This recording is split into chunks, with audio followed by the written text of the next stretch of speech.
முருகப்பெருமாள் உனக்கு கூற வருகிற தந்திரத்தை கொஞ்சம் கேட்டுவிட்டு செல். இல்லையென்றால் செல்வத்தையும் சுயமரியாதையையும் இழக்க நேரிடும். அனைத்திலும் உயர்ந்த இடத்திற்குச் செல்ல வேண்டும் என்றால் இந்த வீடியோவை முழுமையாக பார்த்துவிட்டு அதன் முழு பலனை நீயே அடைவாய்.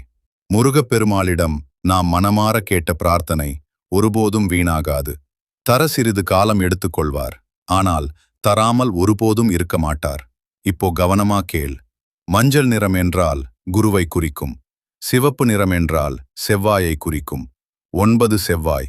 செவ்வாய் என்றாலே முருகன். அதனால் நம்பிக்கையோடு இதை செய்து பார். மஞ்சள் நிற தாளில் சிவப்பு பேனாவால் 3, 6, 9 மட்டும் எழுதுங்கள். 3ஆம் வாய்ப்பாடு. இந்த எண்கள் மட்டும் போதும். அதை இரவு தூங்கும்போது தலையணையின் கீழ் வைத்து உங்கள் கஷ்டங்களை மனதில் நினைத்து முருகனை அழைக்கவும். 9 ஆறுமுகம் கொண்ட முருகன்.